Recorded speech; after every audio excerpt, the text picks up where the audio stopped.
हरे कृष्णा कृष्ण कृष्ण हरे हरे, हरे राम राम राम हरे हरे। मित्रों, भक्तों, आज हम एक ऐसे स्थल पर उपस्थित हुए हैं।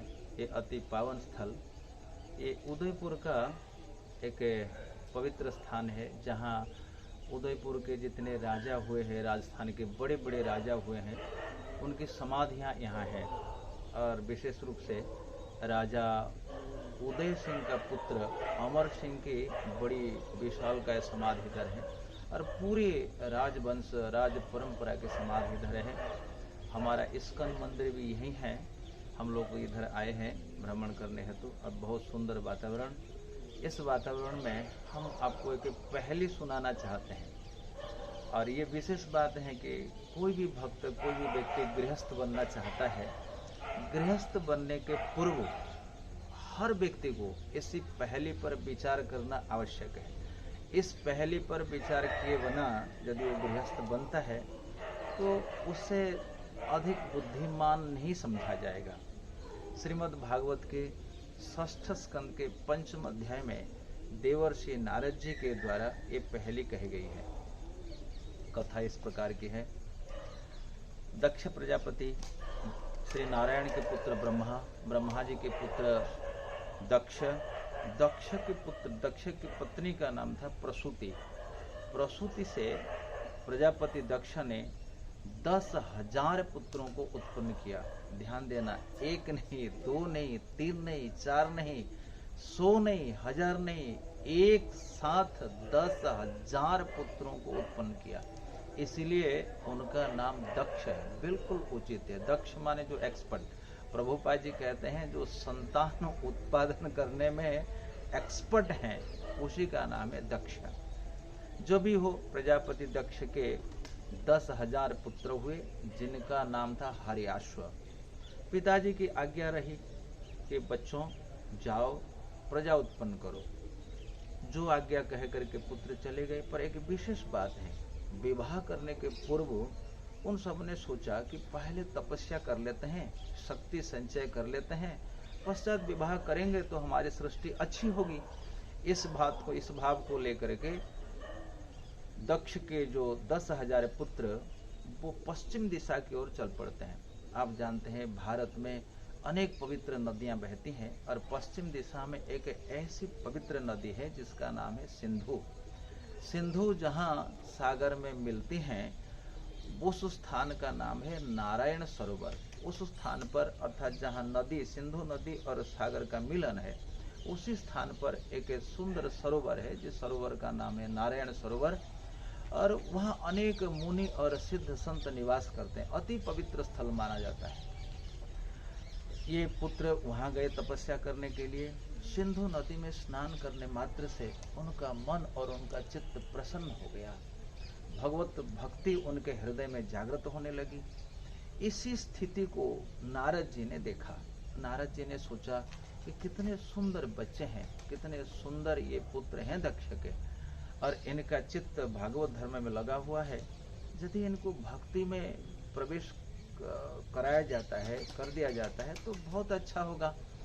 तो नारद जी जाकर पहुंचते हैं। आप जानते हैं नारद जी के हाथ में वीणा रहती है। नारायण श्रीमन नारायण, नारायण नारायण नारायण।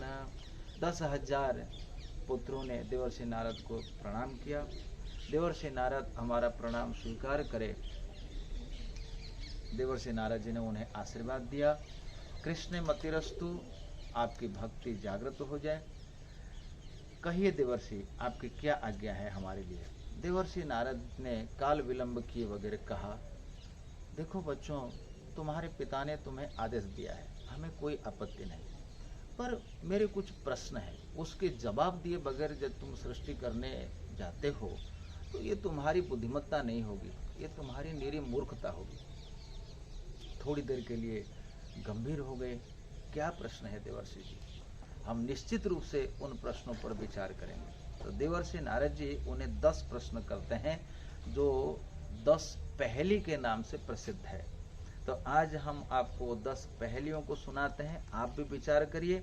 यदि आप गृहस्थ बनना चाहते हैं तो जरूर विचार करिए। प्रत्येक गृहस्थ को चाहे कि इन पहलुओं पर विचार करे। तो नारद जी का प्रथम प्रश्न रहा, पृथ्वी का आदि अंत जाने बगैर हे हर्याश्व तुम कहाँ सृष्टि करोगे? भाई एक उचित प्रश्न है। जहां तुम सृष्टि करने जाओगे उसका आदि और अंत जाने बगैर तो सृष्टि का मतलब क्या है? इसको ऐसे ही समझिए, किसी व्यक्ति ने कहा कि इस जमीन पर तुम एक भवन का निर्माण करो, इस भूमि पर निर्माण करो। तो वो व्यक्ति निर्माण करने चला, एक दूसरा व्यक्ति आया, उससे पूछा कि भाई ये भवन तुम इसी भूमि पर निर्माण करना चाहते हो, सबसे पहले पता तो लगा लो कि ये भूमि है किसके। तुम आज निर्माण करने जाओगे, कल आकर के तुम्हारा भवन को तोड़वा दिया जाएगा, उसका क्या लाभ होगा?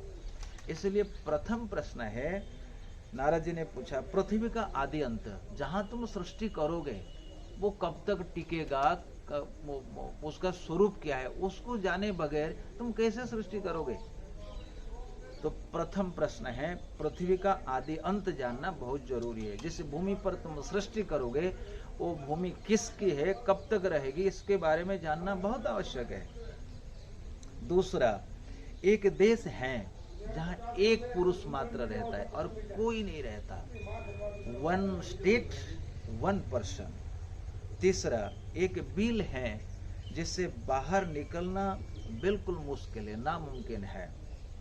चौथा, एक बहुरूपिणी स्त्री है, अर्थात एक व्यभिचारिणी स्त्री है, अर्थात तुम जिस देश में सृष्टि करने जा रहे हो वहां एक व्यभिचारिणी स्त्री रहती है, सावधान रहना उससे।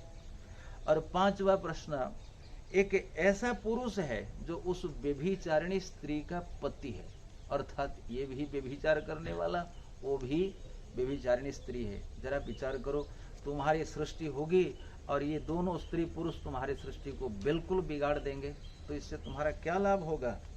छठा प्रश्न, एक नदी है जो उभय दिशा में बहती है, आगे पीछे दोनों ओर बहती है। भला ऐसी कोई नदी किसने देखी है? नदी की धार, जल जो है वो हमेशा निचले प्रदेश में बहता है, पर एक अद्भुत नदी देवर्षि नारद कहते हैं जो दोनों दिशा की ओर बहती है। सातवां, 25 पदार्थों से बना एक भवन है, बड़ा विचित्र भवन है, और उस भवन में 25 एलिमेंट लगे हुए हैं। आजकल जो हम भवन बनाते हैं उसमें 25 नहीं होंगे, माटी, पानी, बस क्षितिजल, पावक, गगन, समीरा, इससे भवन बनता है, पर यहाँ पर 25 पदार्थ है, बड़ी विचित्र सृष्टि है। आठवां प्रश्न है, एक हंस रहता है जिसकी बोली बड़ी विचित्र है, वो भी विचित्र भाषा में बात करता है, जरा पता लगाओ वो हंस कौन है। नौवां प्रश्न, एक चक्र घूमता है जो छुरे और वज्र से बना हुआ है, हर एक के जीवन को समाप्त करता हुआ चलता है। क्या जानते हो वो चक्र क्या है, कौन सा चक्र है? इसको जाने बगैर तुम कैसे सृष्टि करोगे हर्याश्व? और 10वां है, तुम्हारे सर्वज्ञ पिता। ध्यान देना, यहाँ दक्ष जी ने तो उनको आदेश दिया था, पर नारद जी ने सुनाया। नारद जी परमात्मा को लक्ष्य करते हुए कहते हैं, तुम्हारे सर्वज्ञ पिता के आदेशों को ठीक ठीक से समझे बगैर तुम कैसे सृष्टि करोगे? जब उपर्युक्त वस्तुओं के बारे में तुम नहीं समझोगे, पिता के आदेश को तुम नहीं समझ पाओगे, जरा हर्याश्व ये बताओ हमें, तुम सृष्टि करोगे क्या? तुम्हारी सृष्टि सही बनेगी? तुम सृष्टि कैसे कर सकोगे?